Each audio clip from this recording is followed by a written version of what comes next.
I'm the head of international office and have the pleasure to conduct today's lecture devoted to leadership and excellence, and I would like to discuss the areas and levels, layers on which the ideas mix and how we can adopt them in our situation in academic world and in the world of education. Because as I feel all of these notions and subjects are very closely related to modern education, and thinking about leadership excellence, we need to think that these topics can also be used in our daily professional lives. I would like to start with the leadership excellence and would like to discuss this first. And if I have some interesting notions that I would like to stress, I will write some ideas on our chat so that you can refer to them, or you can just closely look at them or keep them for later. Like if there is a motto that I think there may be one or two mottos that you will use or may refer to later in your working environment. Thinking about leadership, it is important to focus on authenticity, so being authentic, being real, being genuine and true to who you really are, and this is fundamental to success in any role, the success in education, success in life, in business.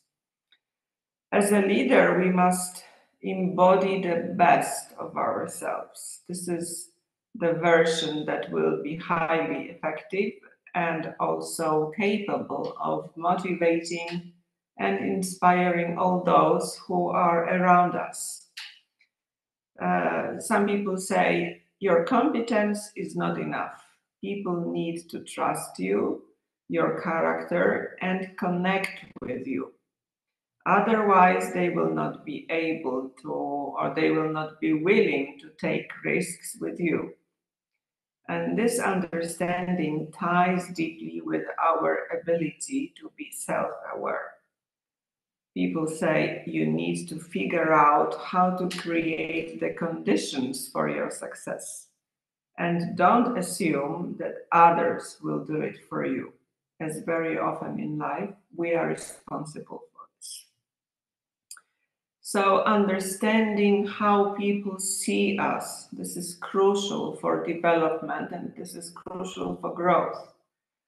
It may be really complicated to ask other people for feedback in this, as people may get emotional. But it is very often recommended that seeking feedback is important when we should remain open and without becoming defensive. So we can start asking others in low pressure situations and work our way up to higher stake scenarios. For example, we may say something like, I'm trying to understand my impact and the kind of experiences I am creating for those who work with me. Can you give me some sense of what I should keep doing, start doing, or stop doing? So this is just the example of how we can interact with others and how we can develop from what other people think about us, which I think may sometimes be really challenging, because sometimes we may hear something for which we are totally unprepared.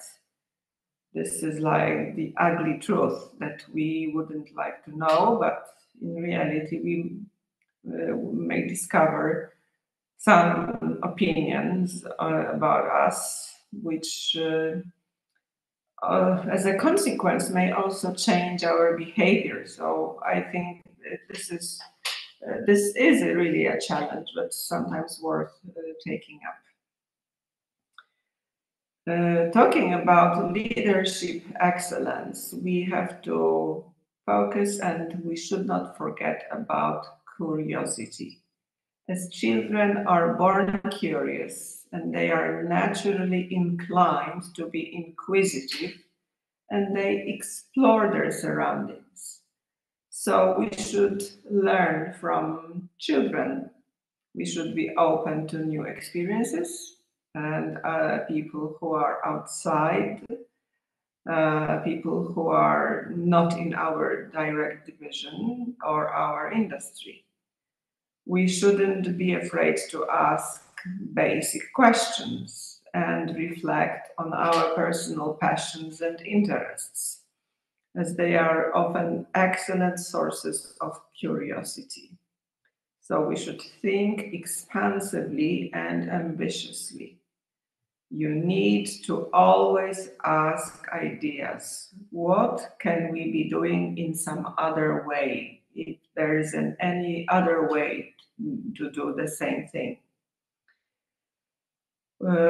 Being a leader and being excellent in this, so talking about the leadership excellence, we should remember that leadership requires the ability to break down complex problems, identify the roots of these problems, and come up with fresh and totally new solutions.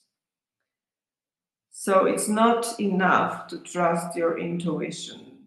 Instead, we should develop our analytical skills, focus on the cause and effect relationships, and being attentive to all patterns and trends.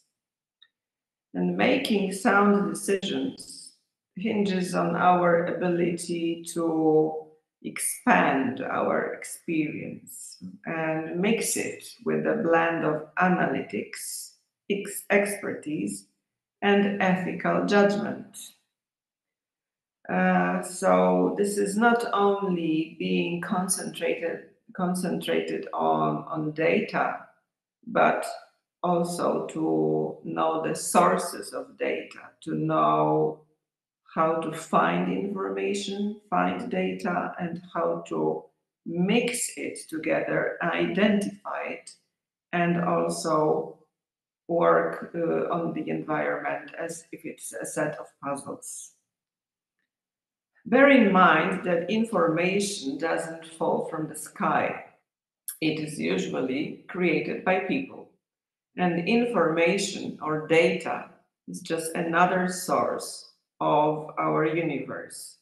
So we need to dive into the complexity of data collection and understand the implications of information, and be on the lookout for the potential biases, so the attitudes which are, for example, negative. We should try to be proactive and work with within the digital world. We should try as leaders, as this is our role as working in academic environment, we should decode the stories which are hidden and figure out the information and data and what this information is telling us. As we know, the present world is changing so fast. We should be able to adapt faster than we used to in the past years. Why? Because of the technology and, for example, artificial intelligence, which is almost everywhere in education now, and not only. So the expectations are evolving much faster. So we as leaders or teachers need to be able to adjust to the ever-shifting demands, as demands will not stop and they will be always in front of us, always facing us. So adaptability fosters the team culture. It allows us to be able to swiftly, quickly respond to different dynamics and pivot or change when it's needed, and embrace all new opportunities and challenges. So we learn by doing, as we know. So we need to take on new assignments, seek our experiences that demand flexibility, and venture beyond our comfort zone. And I will write this sentence because I really, when I was thinking what to mention, I think this is really crucial.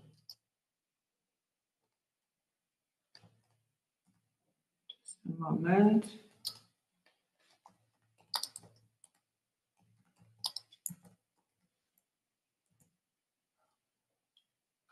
Do you agree? It's easy. You can respond on the chat if you wish. Or you think it's just a phrase and doesn't mean anything, or it means something. Do you sometimes do it? Or not? It's a tough question, yes. But I know it means to be free, and yes, it's true. I think it's almost like a synonym, being free and brave, yes. Mm-hmm. Not always, but in many situations, yes. Okay, so that's, as I said, one of the hot mottos or hot sentences of our meeting today. So that was about adaptability, when we are able to adapt to new situations. Another point is being creativity. So this is any idea which is new and useful to our organization, to our everyday life, and it may be a breakthrough in our life. So the most innovative ideas emerge from something which is called adjacent possible, and adjacent meaning something which is close to us, but we quite often we don't see this possibility because it is so close to us. It's like thinking out of the box, as we know the phrase, yes. So the adjacent possible is another. It's not a motto, it's just a phrase. Write it. Just a second.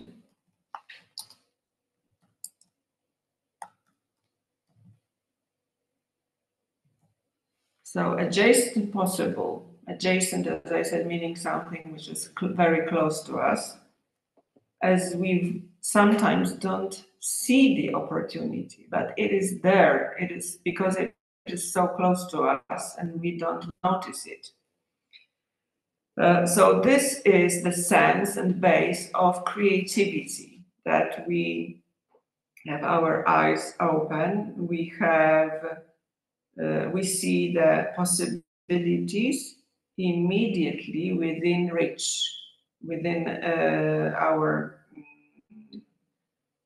possible actions and activities. So the diversity of thought is the driving force behind the true innovation, as each of us brings our own unique perspectives and the slice of genius to the table.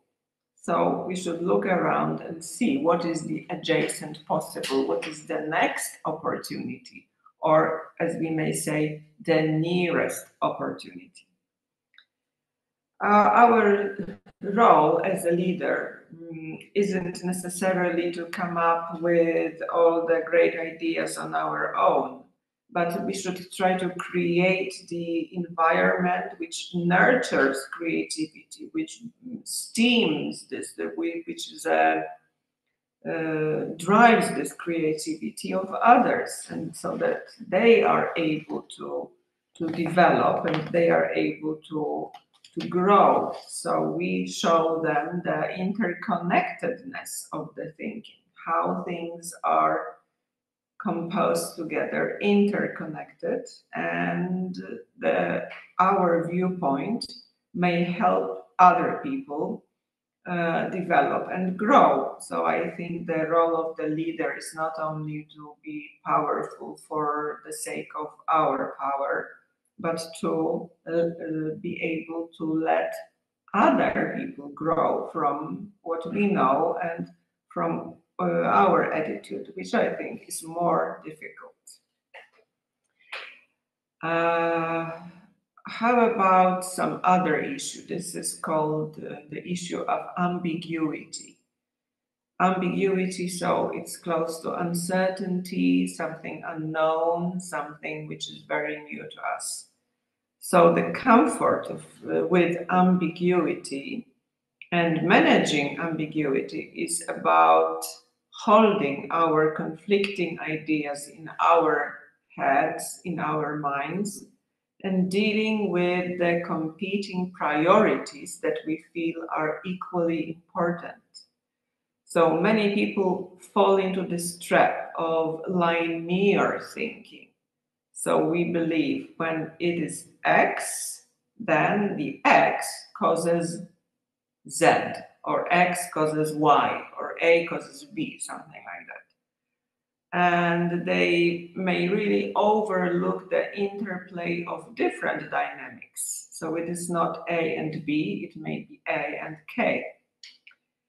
So to be an effective leader, we need to be able to cultivate the system mindset, which helps us understand how things are connected and allows us to grab the opposing idea in the face of uncertainty. So even if we are not sure about the results, or we are not sure about the consequences. Sometimes we may have this feeling that I will write now.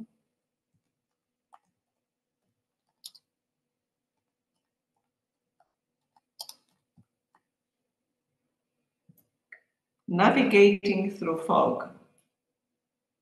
Do you know this feeling? You're navigating through fog? Like you are in a completely unknown situation. So this is ambiguity.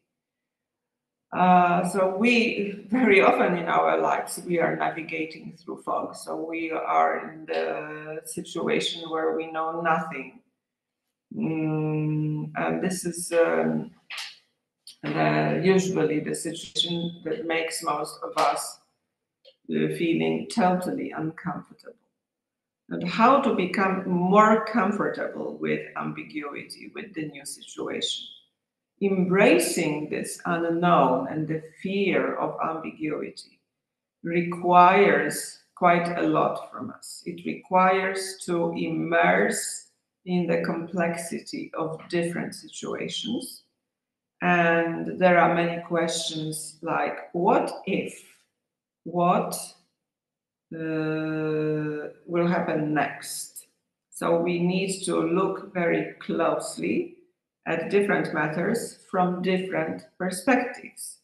So the stronger our sense of certainty, the clearer the indication that a fresh approach is needed. So this fresh approach is really important, but I know it's a difficult path, but we should try to find this in our own minds. And this, how can this be done? Maybe through meditation, some mindfulness classes, or maybe yoga or sports. So these may be the ways helping many people to break through the comfort of living with the unknown, which is, to many of us, quite stressful. Another aspect of being a leader is resilience, so the strength to overcome hardships and difficulties. So charging ahead with vision, it can spell trouble in our today's dynamics and our educational environment. And the most successful leaders recognize the nature of situations. They strive to understand all cultural complexes and context. And they exhibit the resilience to change if they are going off the course. So we know that we are steering in the wrong direction, and we should try to change our path and look for other options. And there is a good question which I'm going to write. Just a moment. A question which I quite often ask myself: is there another path? Meaning, is there another way of doing the same thing? Of course, not a basic thing, but something like a life decision or life-changing decision. So we should, or maybe just as exercise, we should try to ask ourselves, is there another path? Is there another way of doing this? Talking about resilience and about being strong, how can we build strength? How can we build resilience? So taking on an assignment without a clear definition of success may be stressful. And it is precisely this challenge that where we need to cultivate resilience. And we go into some situations, we go into spaces where everything may be against us. And there are jobs, for example, that don't have much formal authority, and it is hard to measure our impact. We don't know if we are going to be effective in the job. And what can we do in such? I think sometimes, yeah, challenge, somebody says challenge ourselves. Yes, this is a very good comment. So we should try put ourselves in such a situation, such a role. I think we quite often face this situation at the beginnings of our careers, and we are like graduates, university graduates, and we don't know which path to follow, and we are in a situation where we don't have much power or authority. So the stakes are usually much lower, but this is the way how we build our resilience. It's not easy, as many of the aspects that we are discussing today, but possible. So this question, is there another path? Yes, there is. Another point talking about leadership is empathy. So empathy is the understanding and connecting with others on an emotional level. And this is the key to success of strong leadership. Leaders should foster, should create relationships, they should build trust and actively engage with other team members. So we need to be able to step into the shoes of our team members and understand what matters to them, what their priorities are, identify their common ground. So when we develop our emotional intelligence, it gives a much deeper appreciation of the complex challenges that others are facing. And we become more supportive and we create better environments usually related to our educational environment in colleges, universities, schools. So now, how to create greater empathy? There is a research showing that there is the tendency to gravitate to others who are like us, which means that it's imperative for us as leaders to seek out people beyond our usual circles. So making a point to interact with people from different backgrounds, so we can learn more about their perspectives, and we learn about their preferences, we learn about the pressures they are under, and all the strengths and weaknesses. It may become our goal to build and understand this connection, which will create conditions for mutual success. So, for example, if someone strikes us as being totally illogical or just stupid, we may say it is likely we don't understand what this person means and what he or she really wants. So these were some of the chosen aspects of leadership.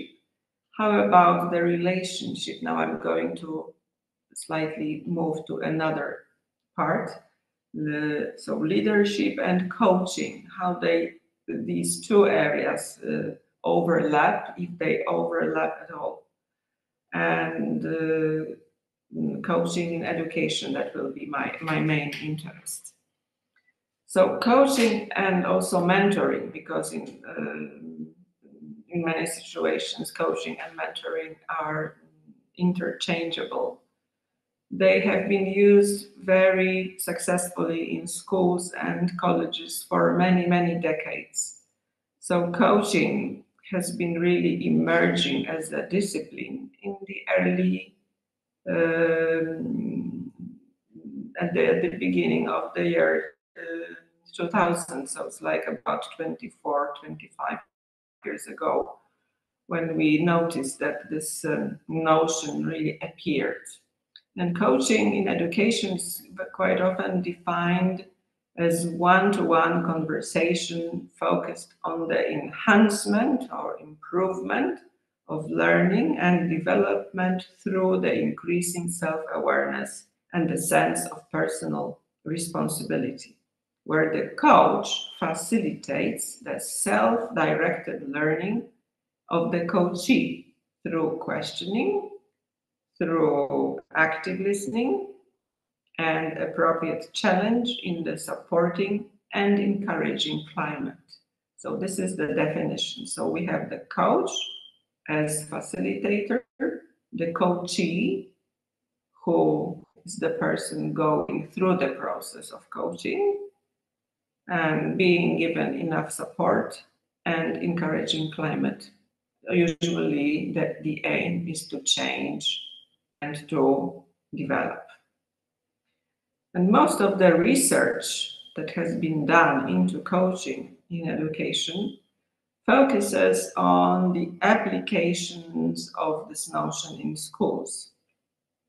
And more recently, there has been growing interest in the use of coaching in colleges and universities. And one consequence of the development of coaching in education is the subdiscipline that has increased in academic areas and research, and it measures the effectiveness and the experience of coaching interventions. This has necessitated a more consistent approach to the use of terminology and broad agreement about the areas of study. In response to this, there has been a creation of the global framework for coaching in education, which identifies 4 important areas where coaching is used in educational settings. And I'm going to write these as well, because that's our board today. So the first one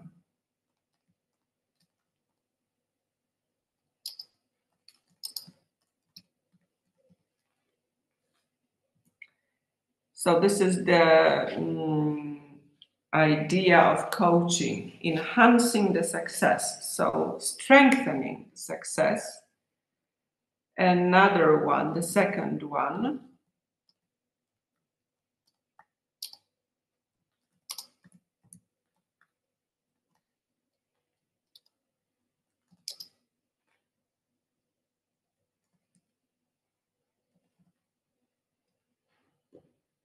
developing the capacity of leaders. So this is the focus of the coaching session. And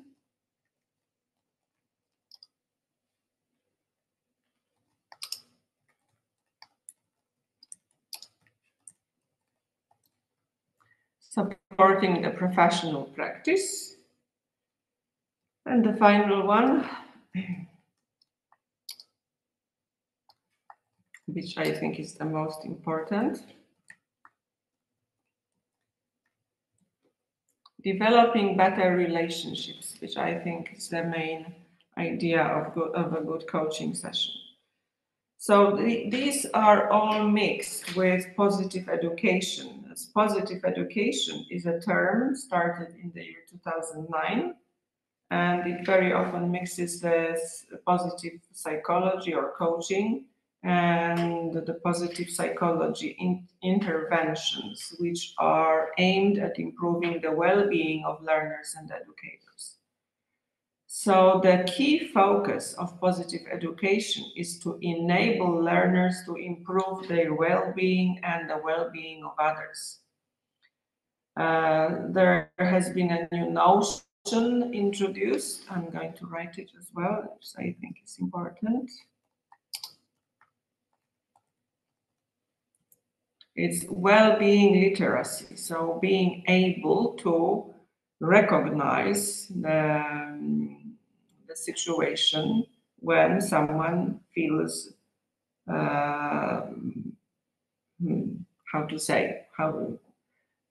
feels satisfied, feels happy, and feels safe on the personal and professional level. So the key issue remains that the most appropriate methodology for the provision or facilitation of positive education is used. And coaching is very much related to positive education. Given that coaching psychologists work with well-functioning clients and they use theoretically grounded and scientifically validated techniques to help them reach their goals in personal lives and business lives, this positive psychology or coaching is also referred to as the science of optimal functioning.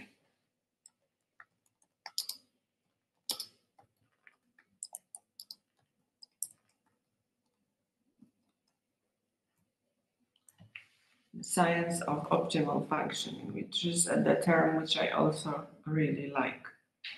So this coaching psychology or this optimal functioning is deeply interested in supporting individuals to flourish, to develop, while this positive psychology, on the other hand, also aims to encourage well-being in general. So both fields interchange, intermingle. They are based on people's strengths and support optimal functioning of people.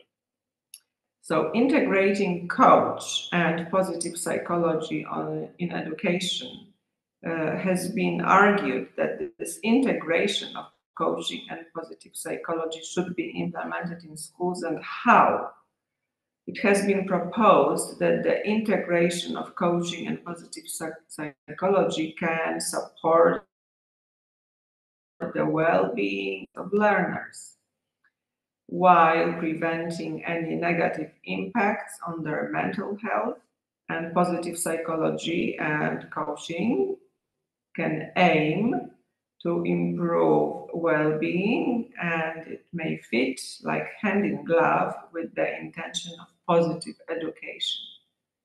Do you think you believe in anything like positive education? Yes or no? Or do you think it's complete nonsense?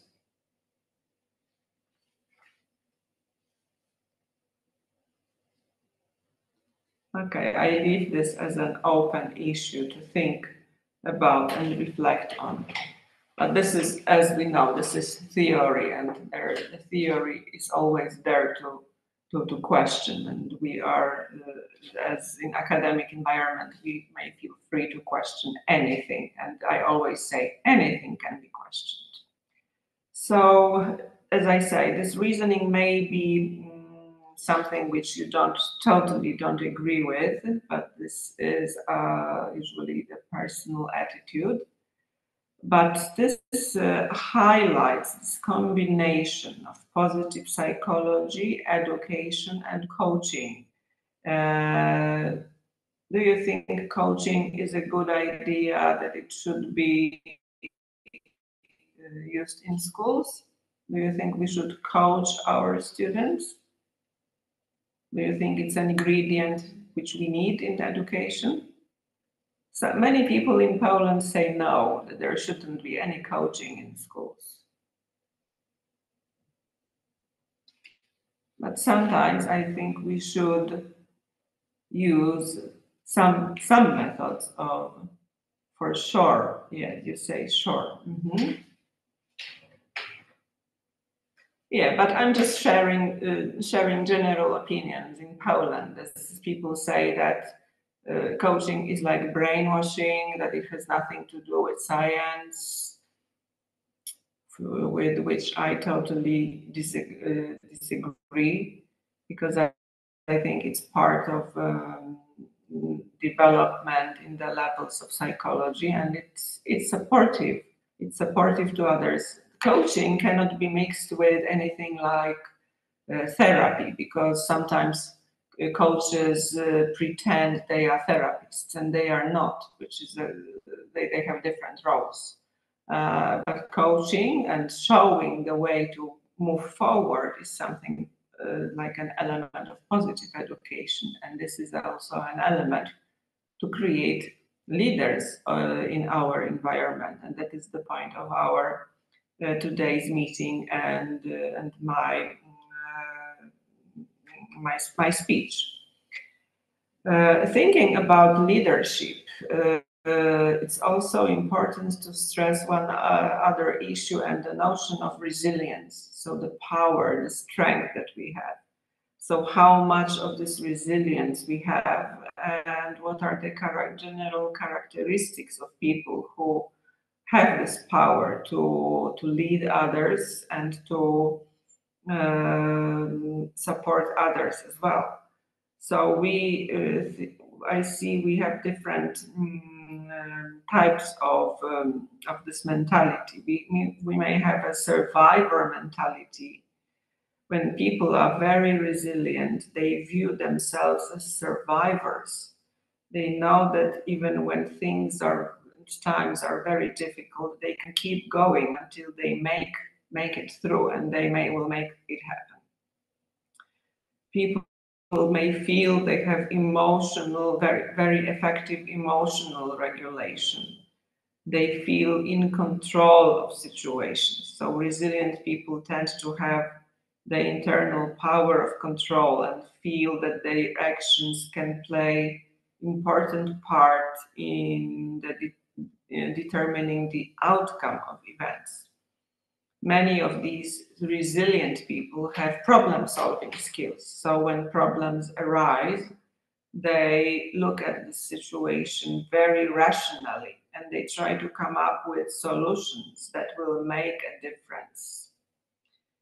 They have the social support. So when we have a solid network of friends, supportive people, this is another sign of resilience. So we recognize this support, and we know that when we are in need, there are other people to ask for help.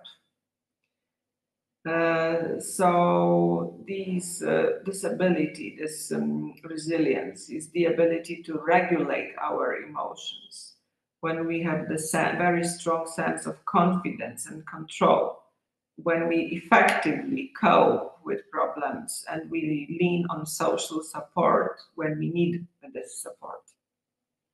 Resilience represents the ability to handle life's problems and setbacks. And this is, in overall, it's a representation of the adaptability. And there are also different types of resilience. For example, we have physical resilience. Physical resilience refers to how our body deals with the change and recovers from physical demands, illnesses, and injuries. Research suggests that this type of resilience plays an important role in health. It impacts how people age and how they respond and recover from physical stress and any medical issues. We also have something like mental resilience. And mental resilience refers to a person's ability to adapt to change and uncertainty. We also have emotional resilience, and in emotional resilience, it involves being able to regulate emotions during the times of stress. And people are aware of their emotional reactions, and they tend to be in touch with their inner life. We also have social resilience, and social resilience it is referred to community resilience. So it involves the ability of people to recover from difficult situations, connecting with other people, and work together to solve problems and deal with these problems. What are the causes of resilience? Some people come with these abilities and they are just born with them. They are like personality traits, and they help them remain unstoppable in the face of challenges. And these behaviors are not just the inborn features, it's also a series of complex internal and external characteristics. It includes genetics, physical fitness, mental health, and environment. So the personality traits of resilient people are: they are good communicators, they have the internal power of control, they have high emotional intelligence, they manage emotions effectively, they hold positive views of themselves, and they possess the capacity to make realistic plans, and they stick to these plans. They view themselves as fighters rather than victims. So I will write this one. Just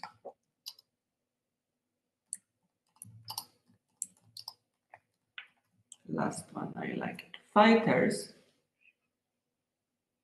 Yeah, you say internal self-confidence is a main feature that helps to help others. Yeah, totally agree with this. So when we have this resilience, we, as I said, we feel like fighters and not victims. And this impact of resilience gives us the psychological strength to cope with any stress and hardship. It is our mental reservoir of strength, and we through this we are able to control our body, our mentality, and we can control our total selves in this way. Are there any ways of becoming more resilient? Because it is needed. It is part of being a leader. This is very much connected with leadership in education. We can do many things, and we can train. We can reframe our negative thoughts. We can focus on the positive things. We can try to get out of the negative mindset. We may also seek support, like among our friends, relatives, neighbors. We should, as teachers, we should try to get something which is called a brain break. So we have to have need a break from the heavy load of thinking, working.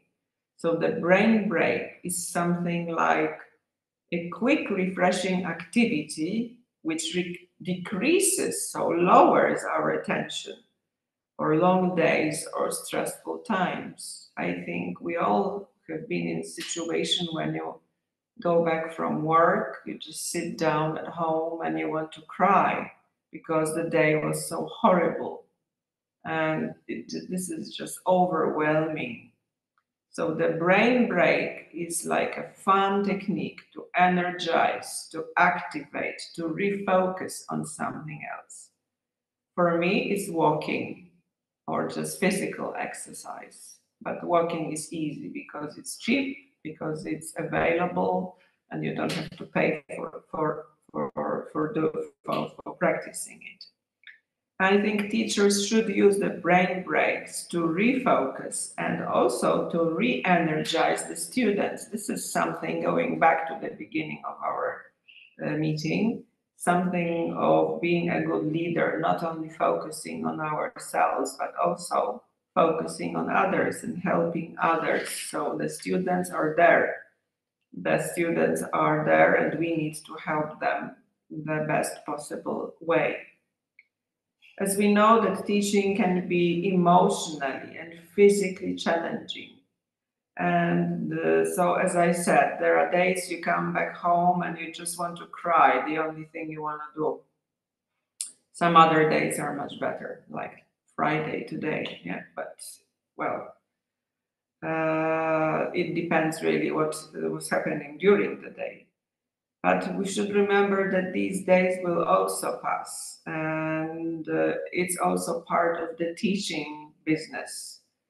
But if there are such situations, we need some survival tips. We need to look for protecting ourselves. We should go into some self-reflection.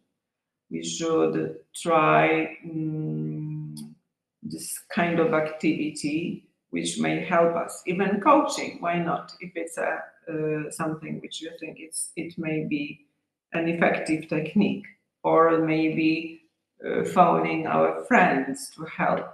So as I say, take a break, step outside or walk it off, or maybe dance in a way, and forget about social media. But this is just maybe easier said than done, but this sometimes the social media is called the brain candy, so the sweet for your brain, because we feel that we are getting rewarded through the use of it, which is totally untrue.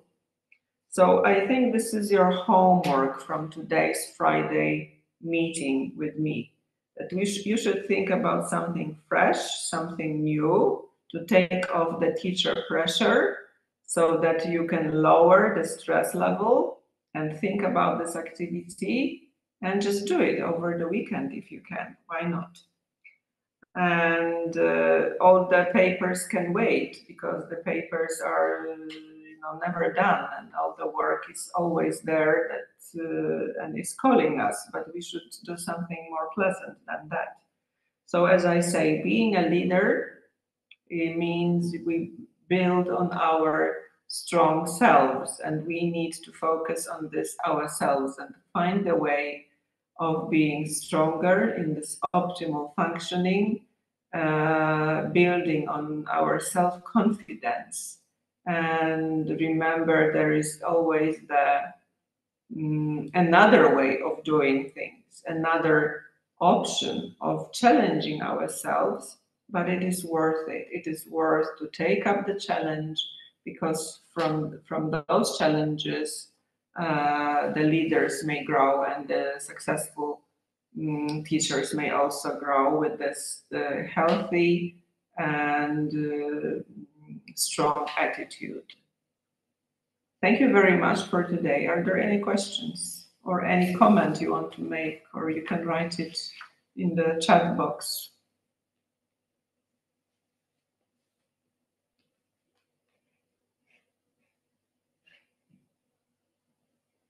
No questions?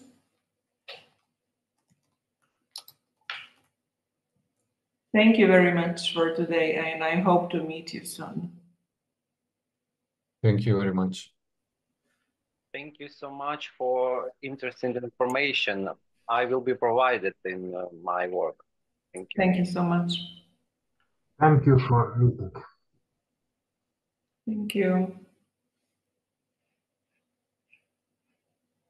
Thank you very much.